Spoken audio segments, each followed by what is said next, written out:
Masa aku sedar yang aku sebenarnya watak jahat dalam novel Ketua Pegawai Eksekutif Kejam, aku dan si Ketua Pegawai Eksekutif tu dah kahwin 2 tahun.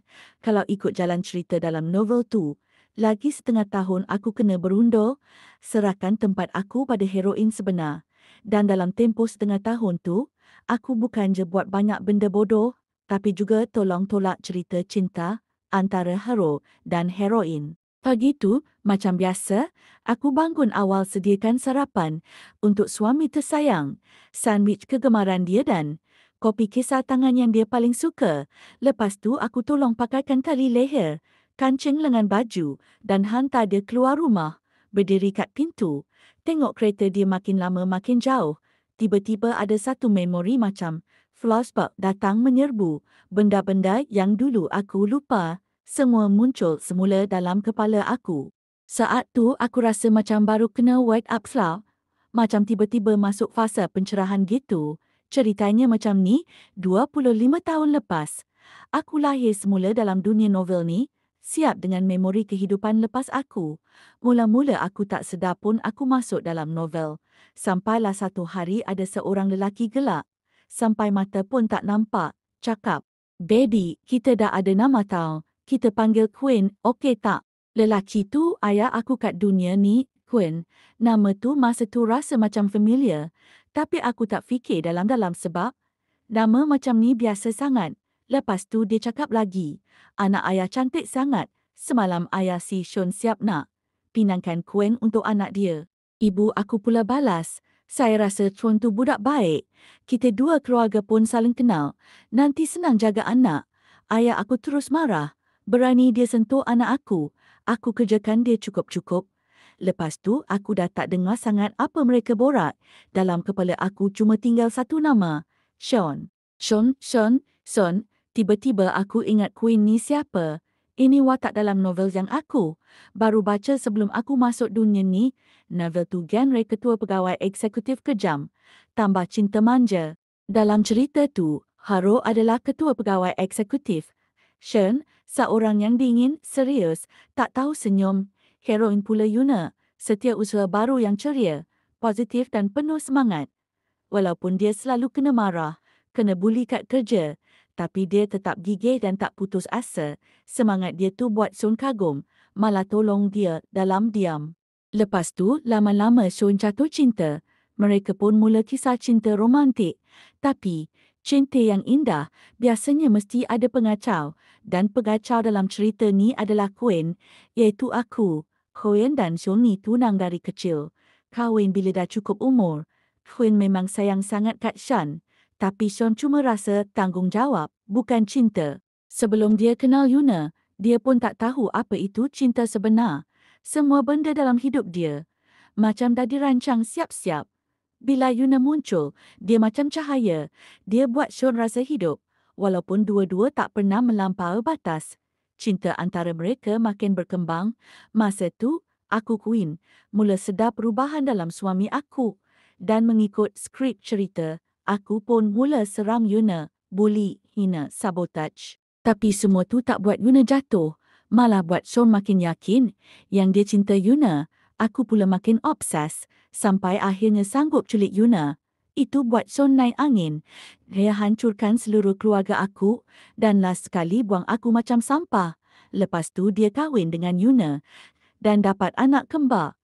Happy ending, kepala otak. Bila aku sedar aku ni Queen dalam cerita tu, aku ada satu prinsip. Sayangi nyawa, jauhi Chong. Maka dari kecil aku pun bertindak ikut plan tu. Sebelum umur 3 tahun, aku tunjuk jelas-jelas aku benci Chong. Nampak dia, aku nangis. Dia dekat, aku gigit. Ada susu, aku ludah kat dia. Ada air kencing, aku simpan untuk simbah dia. Akhirnya si kecil Chong pun takut kat aku. Aku rasa puas hati. Fikir kalau aku terus konsisten, aku boleh jauhi dia. Tapi langit tak selalunya cerah. Hari aku genap 3 tahun, bam, macam ada benda langgar otak aku. Tiba-tiba semua memori pasal aku masuk novel hilang.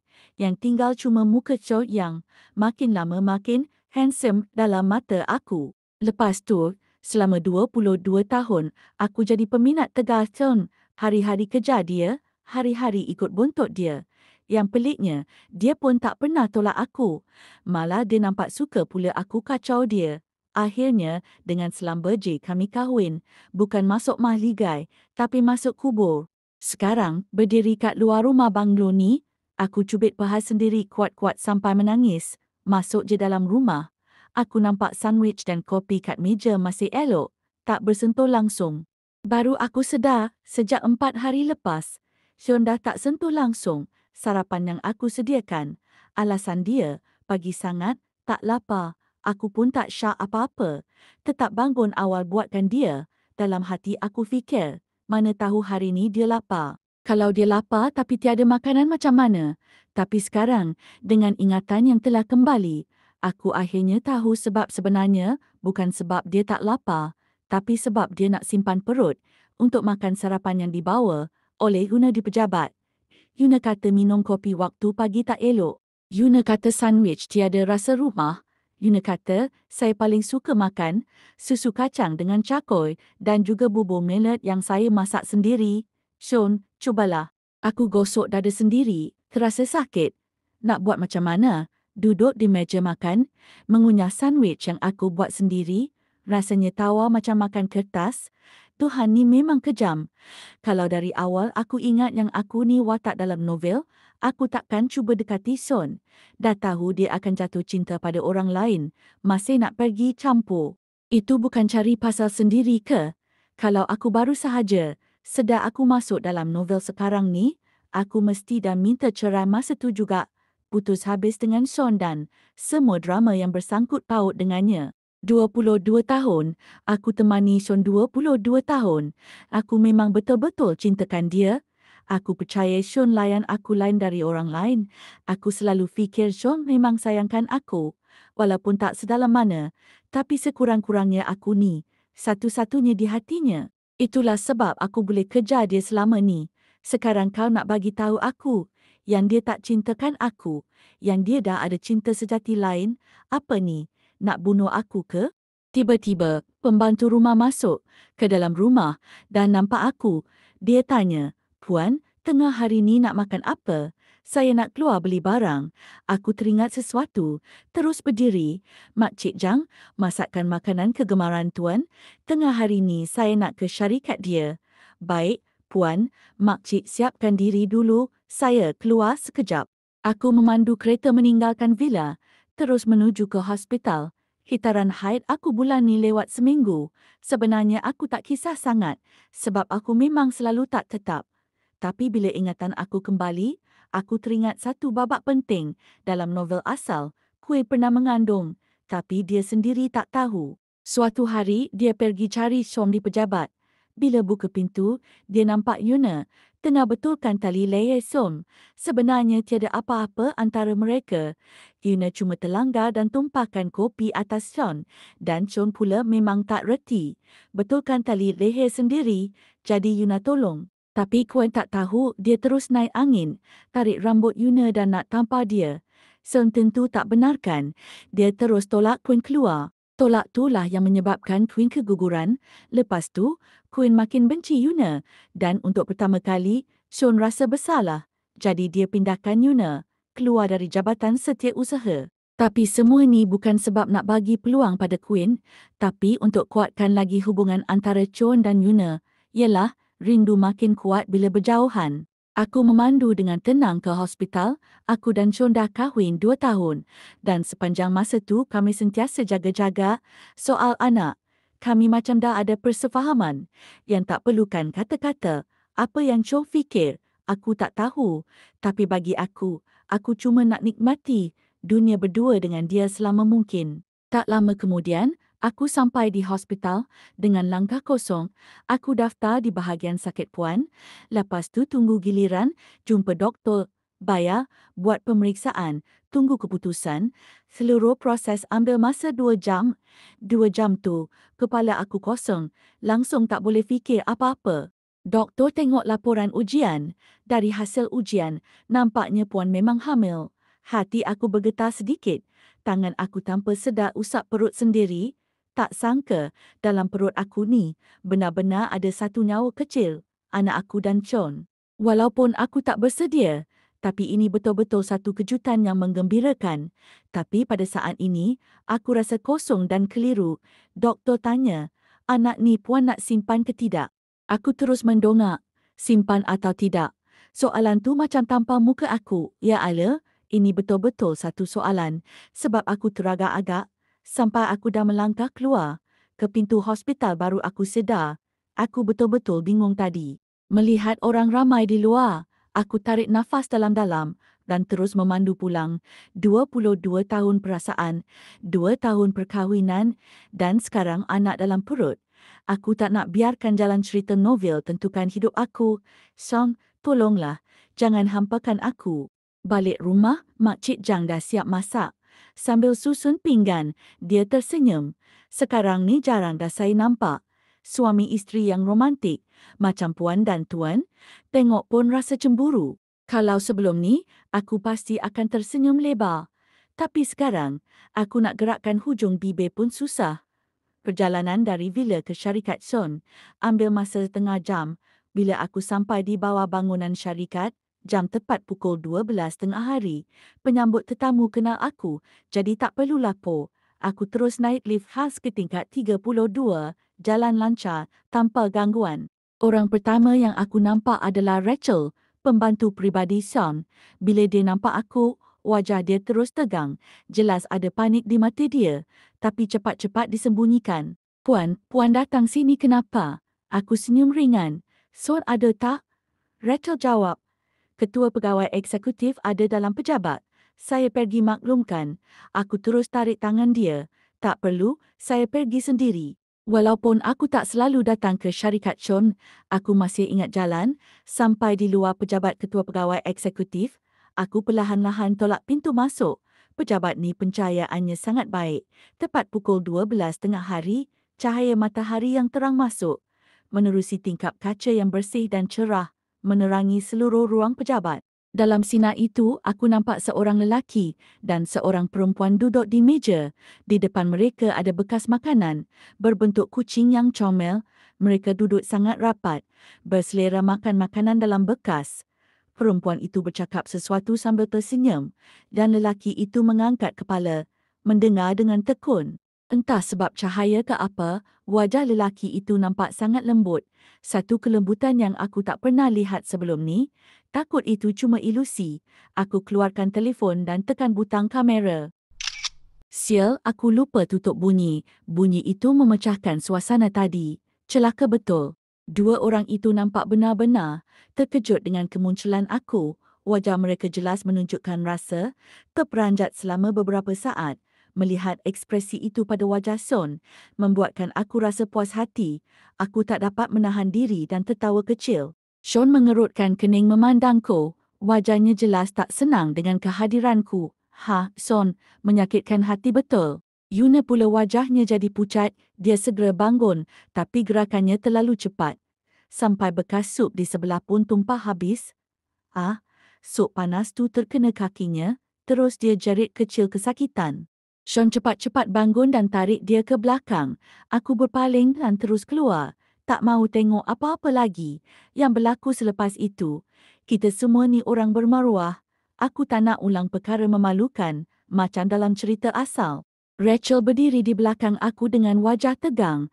Aku terus sumbat bekas makanan yang aku bawa ke pelukannya. Nah, ni untuk kau makan. Rachel jelas cemas dan terkejut. Aku tak terus keluar dari bangunan, sebaliknya pergi ke Jabatan Setiausaha.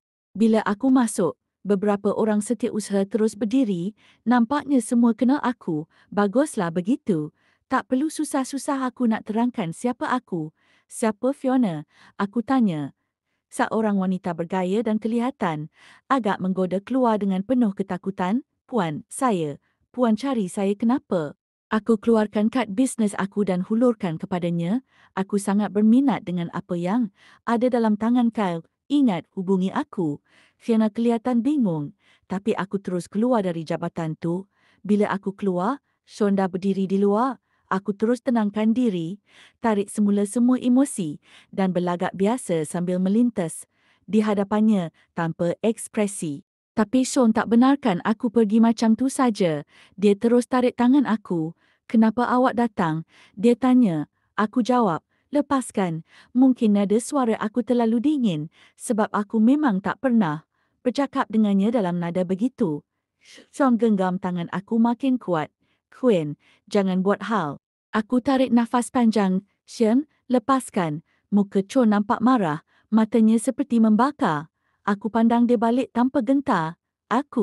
Quinn, bukanlah jenis yang sabar. Aku selama ni lembut dengan dia sebab aku cinta. Tapi sekarang aku sedar, tak perlu pun.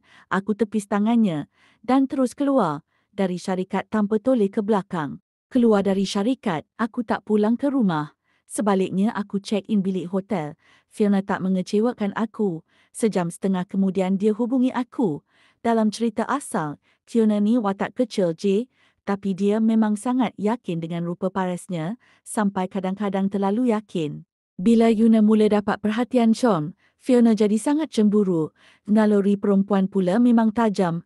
Dia adalah orang pertama yang perasan ada sesuatu antara Yuna dan Sean. Disebabkan rasa tak puas hati yang bercampur aduk, dia rahsiakan semua detik mencurigakan antara Yuna dan Sean dan rakam semuanya, gambar, video, semua dia ada. Dan akhirnya, semua tu jatuh ke tangan Quinn dalam cerita asal. Jadi pencetus kuil jadi kejam. Aku tak berminat nak gelap. Tapi bahan bukti macam ni, aku memang suka. Aku bayar Fiona untuk semua maklumat tu. Dan memang berbaloi, bukan gambar saja, siap ada video. Aku tengok bahan tu 2 jam tanpa henti. Sampai mata aku pedih, perut pun lapar. Tapi walau tak ada selera, aku tetap order makanan. Aku fikirkan anak dalam perut aku. Tak tahu kalau biar dia lapar macam ni, dikira penderaan ke tak. Baru je letak telefon hotel, telefon bimbit aku bunyi. Son, pukul 7.27 malam. Masa dia biasanya balik rumah. Aku tak jawab. Terus encore. Dia tak call balik pun. Inilah Son. Lepas tu, aku call peguam aku, Encik Hong. "Hin, ada apa? Boleh tolong draftkan surat perjanjian cerai? Aku nak esok." Dia senyap lama. Aku ingat talian terputus. "Hello, Peguam Hong." Dia baru sedar. Awak cakap apa tadi? Surat cerai siapa?" Aku ketawa kecil. "Takkan aku nak suruh kau draft surat cerai orang lain. Akulah aku dengan Sean. Kali ni dia cepat bertindak. Baik. Nak bahagi harta macam mana?" "Harta aku tetap aku, harta dia tetap dia. Harta bersama, aku tak nak. Walaupun aku dan Sean ada harta masing-masing, tapi harta bersama kami juga tak sedikit. Pelaburan, koleksi seni, semua tu. Kalau nak pecah bahagi, bukan kerja sehari dua." Peguam tanya, "Jadi awak keluar dengan tangan kosong? Jangan guna istilah tu. Cuma, harta bersama tu semua bagi aku." Sean tentu mampu terima. "Baik. Saya akan draft sekarang. Siap nanti saya hantar." Peguam Hong memang cekap. Setengah jam je dia dah siap dan mailkan pada aku. Aku pun terkejut. Cepat gila. Makan malam aku pun belum habis lagi. Dah buat keputusan, hujung tahun, aku nak bagi dia angpau besar. Lepas makan, aku bersiap turun untuk cetak surat cerai dan cuci gambar bukti sekali. Baru buka pintu, tiba-tiba ada bayang besar depan aku. Aku terkejut. Terus pandang ke atas. Sean, dahi berkerut, muka gelap. Aku lega tapi marah. Nak bunuh aku ke? Terkejut aku. Aku tak hairan dia datang. Dia memang bertanggungjawab. Selagi aku masih dalam tanggungjawab dia takkan biarkan aku hilang macam tu ji. Bila aku tak angkat telefon, dia pasti akan datang cari. "Kenapa tak balik rumah?" Nada dia perlahan tapi dalam. "Kau datang tepat masa. Masuklah kejap. Aku ada benda nak cakap." Aku pun nak keluar. Dia tanya, "Nak pergi mana?" "Cetak dokumen." Aku ikut. Aku tolak dia. "Tak payah. Tunggu." Sean kerut dahi, tapi akhirnya lepaskan aku. Masuk semula ke lift. Aku tarik nafas panjang. Genggam tangan yang menggigil. Kutuk diri sendiri dalam hati. Lemah betul. Bila aku balik dengan dokumen yang dah dicetak, Sean duduk elok-elok atas sofa. Dia memang macam tu, sentiasa kemas, seolah-olah robot yang tiada emosi. Namun petang semalam, bila aku tengok gambar-gambar tu, baru aku sedar sebenarnya bukan macam tu. Aku pandang dia sekejap, kemudian tunduk. Surat perjanjian cerai ada 2 salinan. Aku keluarkan pen dari beg dan tanda tangan. Lepas tu hulurkan satu salinan pada Sean. Sean sambut dengan penuh curiga. Dia tengok tulisan atas dokumen tu. Ekspresi dia tiba-tiba berubah. Terus pandang aku dengan wajah tak percaya. Cerai, kau nak cerai dengan aku? Aku angguk. Ya. Sean tenung aku dengan pandangan gelap. Aku pandang dia balik dengan tenang. Beberapa saat, dia hempaskan dokumen tu atas meja. Sebab apa? Dia tanya. Aku keluarkan gambar-gambar dan campak depan dia. Gambar paling atas tu, dia dengan Yuna berdiri dekat rooftop. Tengok pemandangan, sudut gambar tu sangat cantik. Masa tu mereka berdua, tengah bertentang mata sambil tersenyum. Sean selak satu-satu gambar tu, muka dia langsung tak berubah. Tenang, tak ada riak terkejut langsung. Tangan pun tak menggigil. Aku sinis ketawa. Bandingkan reaksi dia dengan aku, beza ketara.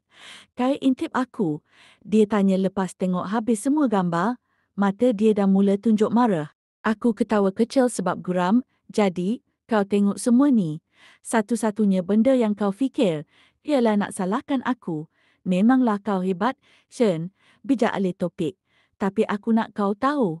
Bukan aku intip kau. Ada orang yang kebetulan ambil gambar ni. Aku cuma beli. Salah ke kau nak saman aku sebab langgar privasi ke? Kalau ya, aku sedia. Kening Syur berkerut rapat. Aku bukan maksud macam tu. Aku dengan dia tak ada apa-apa pun. Kami cuma bos dan pekerja. Kalau kau nak mengamuk sebab dia, tak perlu pun. Tak ada apa-apa, aku sinis. Tak pegang tangan, tak berpeluk, tak cium, tak tidur sekali. Tapi apa gunanya semua tu? Aku ni, Queen, bukan jenis yang tunggu sampai kena tangkap basah baru nak buka mata. Maaflah. Arwah aku bukan serendah tu. Mata Sean makin sejuk. Dia berdiri, mendekati aku. Queen, kau ni kenapa? Aku dah cakap aku dengan dia tak ada apa-apa. Kau nak aku buat apa lagi? Aku kerut dahi, undur sikit. Kau pekak ke? Aku cakap aku nak cerai. Aku tak sanggup hidup dengan orang yang bila-bila masa boleh curang. Sean nampak makin resah. Dia marah. Queen, jangan mengada. Kemas barang. Ikut aku balik. Aku boleh anggap benda ni semua tak pernah jadi. Aku pun naik angin. Tak pernah jadi. Apa hak kau nak buat macam tu? Kau yang buat benda tak tahu malu. Sekarang nak salahkan aku cerai. Aku nak cerai. Sekarang juga. Diam, Sean meninggikan suara. Aku terkejut, pandang dia. Mata dia penuh kemarahan. Queen, jangan sebut dua perkataan tu lagi. Kau dah dewasa. Bertanggungjawablah dengan kata-kata kau. Perkataan tu betul-betul buat aku meletup. Bertanggungjawab. Dia berani cakap macam tu pada aku. Tak fikir panjang. Aku capai baik aku dan lempar kat dia. Aku pecut ke arah dia. Selongkar satu gambar dan hempas ke muka dia. Dalam gambar tu, Short tengah makan. Yang Yuna beli, tangan pegang air soya. Tarik gambar tu 2 hari lepas. Setiap pagi, aku bangun sejam awal, buat kopi, buat sandwich untuk kau. Tak pernah tidur lewat. Aku layan kau macam raja. Tapi perempuan tu campak sisa pun. Kau rasa nikmat dunia. Tak tahu malu. Sekarang nak cakap pasal tanggungjawab. Hyun, kau layak ke? Mungkin ni kali pertama Chom kena maki macam ni. Pandangan dia macam nak telan aku hidup-hidup. Tapi aku tak peduli. Aku rasa puas sangat. Chom pandang aku dalam-dalam. Kau betul-betul nak cerai. Aku hulurkan balik surat cerai dan pen padanya. Tindakan aku jelas. Sean muka berubah-ubah. Akhirnya dia tanda tangan juga. Tangan dia tekan kuat sangat. Sampai kertas tu hampir terkoyak. Dia tak tengok pun isi kandungan dokumen tu. Aku angkat kening. Rasa macam rugi pula. Patut aku ambil sikit harta dia. Duit, siapa yang tak nak? Sean bangun, muka masam. Marah-marah keluar dari bilik. Aku tengok belakang dia dan pesan. Bawa dengan sijil nikah esok. Aku tunggu kau depan pejabat pendaftaran. Langkah dia terhenti sekejap. Lepas tu terus jalan tanpa toleh. Tak tahu adab langsung. Keesokan paginya, langit masih sama-sama. Aku dah terjaga. Tengok jam, 6 pagi. Waktu macam ni buat aku geram. Dah jadi kebiasaan. Tak payah alarm. Tak payah orang kejut. Jam 6 tepat aku mesti bangun. Sekali lagi aku diingatkan. Selama ni aku ikhlas jaga dia. Untuk apa? Sean, lelaki tak guna. Aku tarik selimut, cuba sambung tidur. Tapi macam mana pun, tak boleh lelap. Mengampah? Aku atas katil pusing sana sini lebih sejam. Akhirnya bangun juga. Lepas sarapan dan bersiap, aku terus ke pejabat pendaftaran. Aku tunggu Sean kat sana sejam, 2 jam. Sampai aku hilang sabar. Dia tetap tak muncul. Hati aku jadi makin buruk. Sean, lelaki tak guna. Aku terus pandu kereta ke syarikat Sun. Rachel nampak aku macam nampak hantu. Muka takut-takut. Puan, ketua pegawai eksekutif tengah bermesyuarat. Nak tunggu kat pejabat dia tak? Muka aku mungkin sangat masam. Tapi aku tak susahkan dia. Aku terus masuk pejabat Sun. Baru duduk, pintu dah diketuk. Yuna masuk perlahan-lahan, macam takut. Sebagai heroin manja dalam cerita, ketua pegawai eksekutif kaya, rupa dia taklah terlalu cantik. Tapi cukup seimbang untuk nampak manis dan menyenangkan, macam bunga liar di musim bunga. Tak hairanlah ramai yang kesian dan sayang. Cik, ini kopi kek. Aku angkat kening, kau tak tahu siapa aku ke? Yuna buka mata besar-besar. Awak isteri Chon, aku senyum. Oh, jadi kau tahu. Menerik ni, satu pejabat panggil aku puan, cuma kau seorang yang panggil kek. Kenapa? Tak nak mengaku aku ni isteri Syam. Yuna panik nak angkat tangan, tapi macam lupa dia tengah pegang kopi panas. Kopi tu tumpah atas tangan dia. Dia menjerit kesakitan, muka serta-merta pucat. Aku bangun perlahan, muka tak berperasaan. Aku capai kot John, yang tergantung kat belakang kerusi. Lap tangan aku perlahan. Semalam tumpah sup, hari ni tumpah kopi. Apa ni? Kau kekurangan air ke? Dengan gaja cuan macam ni. Kalau kat syarikat aku, dah kena pecat 10 kali. Tapi Sean masih simpan kau. Hebatnya cinta sejati. Yuna nampak sangat malu, tapi masih berdegil. Kek Huin, saya dan Sean cuma hubungan kerja biasa. Saya akui tadi salah saya.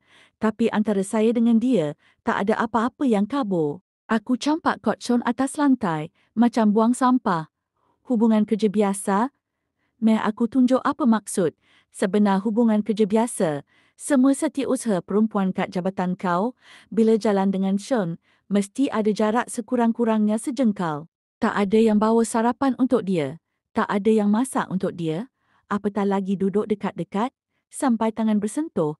Dan kau tengok pakaian. Satu pejabat tu semua pakai baju korporat, kasut tumit tinggi, make up kemas. Kau je yang pakai baju santai, kasut sukan, muka polos tak make up. Apa syarikat ni buka pintu belakang khas? Untuk kau ke? Muka Yuna pucat biru. Nak marah, tapi tak tahu nak kata apa. Baru je dia nak balas. Aku pandang belakang dia. Faham ke belum, Sean? Yuna cepat-cepat pusing. Nampak Jason. Dia terus kontrol muka kuat dan tabah. Tapi Sean tak pandang dia langsung. Terus datang kat aku. Baru aku perasan tangan aku pedih. Tengok-tengok, ada kesan merah kat tangan. Kena percikan kopi tadi. Sean nampak risau, tapi aku dah malas. Aku tarik tangan aku dari genggaman dia. Tak payah, susah payah. Muka Sean gelap. Apa yang jadi sebenarnya? Mata Yuna berair, tapi air mata tak jatuh. Sean, salah saya. Saya tak sengaja tumpahkan kopi. Baru Sean nampak tangan Yuna yang menggeletar. Dia berkerut sedikit. Cukuplah. Rachel, pergi beli ubat sapu untuk melecur. Baik, saya pergi sekarang. Yuna pandang Sean sekejap. Lepas tu pusing dan jalan keluar. Aku ketawa kecil. Ni apa, nak berlakon cerita cinta depan aku? Sampai aku nampak macam orang jahat yang rosakkan pasangan bahagia. Sean jeling aku tajam. Queen, kau kat luar dah cukup buat hal. Sekarang nak datang pejabat pula buat drama. Walaupun aku dah bersiap sedia. Kata-kata dia tetap menusuk hati. Aku pandang dia tanpa ekspresi. Kenapa? Tengok aku marahkan kekasih kau. Kau sakit hati ke? Tapi sayangnya, aku masih ada gelaran isteri. Untuk perempuan yang menyibuk macam dia, aku masih ada hak nak ajar sikit. Kalau kau sayang sangat kat dia, kau tak patut tinggalkan aku tergantung. Aku tunggu 2 jam kat pejabat pendaftaran. Kau ke mana? Orang tak datang. Telefon pun tak ada. Hanya masa kau yang berharga ke? John, kau ingat orang lain semua tak ada kerja. Muka Sean makin gelap. Pejabat pendaftaran, kau pergi sana buat apa? Aku pandang dia dengan tak percaya. Pergi buat apa? Nak melancong ke? mestilah nak cerai. Kau fikir semalam tanda tangan surat cerai tu untuk suka-suka. Kali ni aku betul-betul marah. Rasa macam kepala kosong, mata jadi gelap. Badan hilang kawalan dan aku jatuh ke belakang. Quinn, Son sempat sambut aku. Aku baring dalam pelukan dia, galing kepala. Rasa pening tu datang sekejap je. Dah reda, tapi bau badan dia menyelinap masuk ke hidung aku. Bau yang dulu paling aku suka. Sekarang rasa nak muntah. Aku tolak dia. Muntah kering 2 kali. Quinn, dia nak rapat semula. Aku cepat-cepat jerit. Berhenti, jangan dekat. Bau kau buat aku rasa loya. Son betul-betul berhenti. Suara dia rendah dan marah. Kau ni dah cukup ke belum? Kau nak apa sebenarnya? Aku rasa sedih. Sangat sedih. Badan sakit. Hati pun sakit. Tak tahu sebab hormon ke apa. Emosi aku betul-betul meletup. Aku berpaling. Tengok dia tajam. Cerai. Aku nak cerai. Mata aku penuh api marah. Tapi bila aku pusing, dia nampak macam terkejut. Dia perlahan-lahan rapat. Kemudian duduk mencangkung depan aku. Sentuh pipi aku. Aku cepat-cepat paling muka. Dia keliru. Kau menangis. Aku terdiam.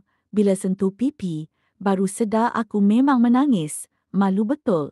Dia cakap, Quinn, kita kena bincang elok-elok. Aku dan Son, 25 tahun hidup kami tak pernah tak bertaut. Tapi sebab beza umur 3 tahun, aku rasa aku sentiasa kejar dia. Aku umur 3 tahun, dia 6 tahun. Aku masuk tadika, dia masuk sekolah rendah.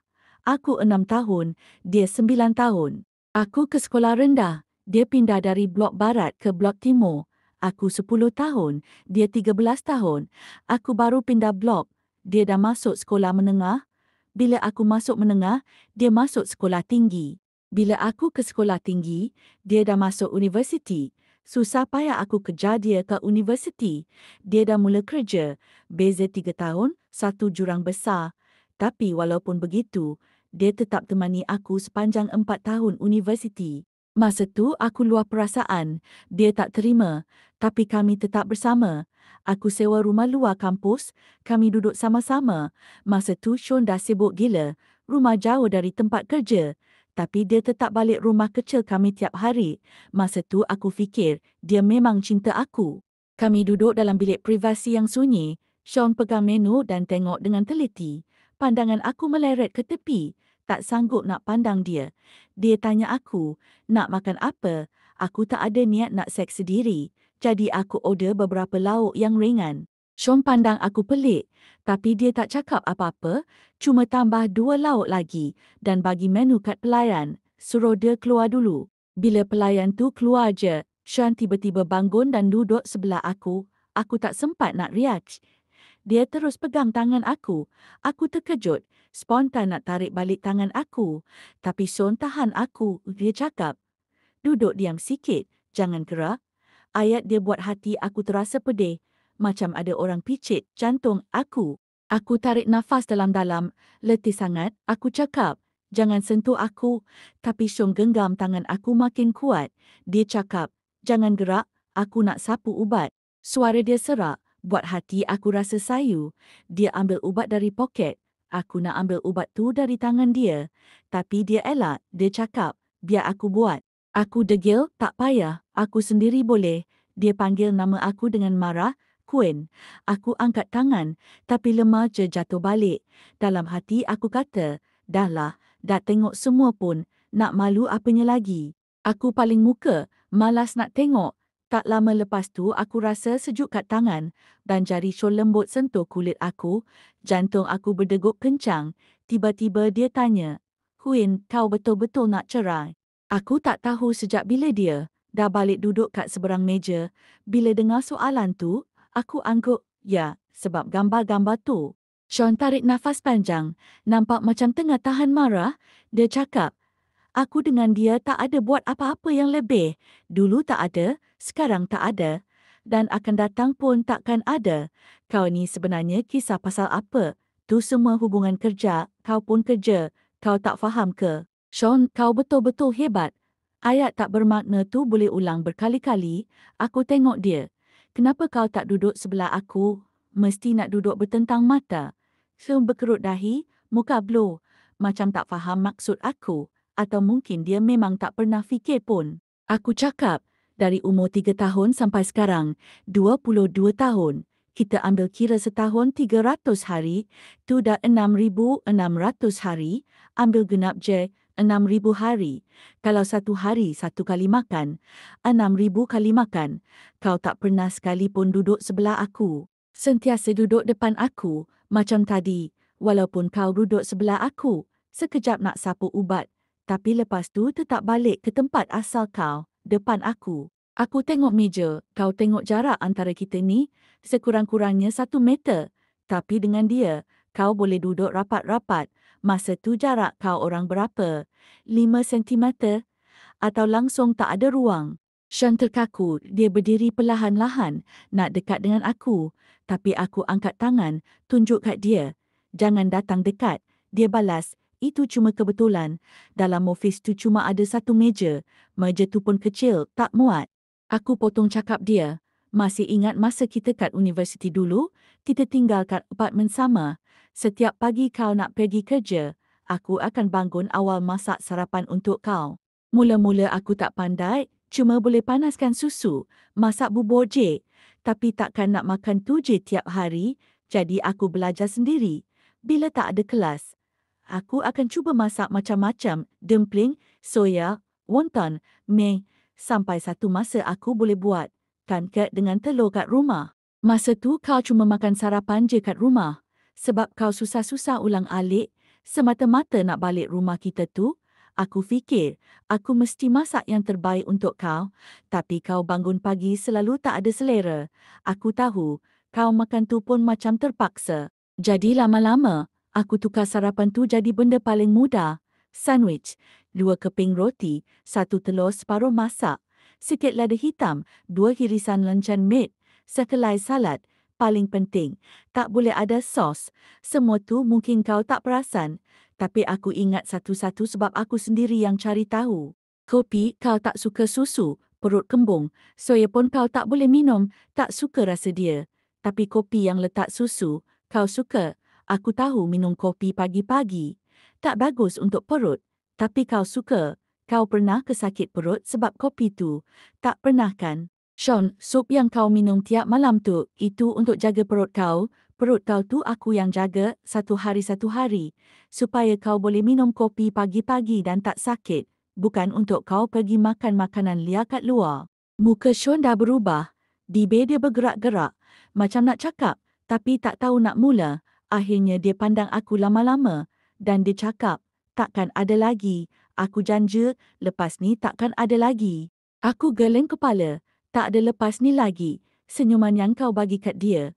Masa kita ambil gambar kahwin, pun kau tak pernah senyum macam tu kat aku. Masa tu kau dari awal sampai habis muka sama je. Lepas tu aku dengar staf kat belakang bisik-bisik. Lelaki ni kena paksa kahwin ke? Dari mula sampai habis tak senyum langsung, macam tengah kena dera.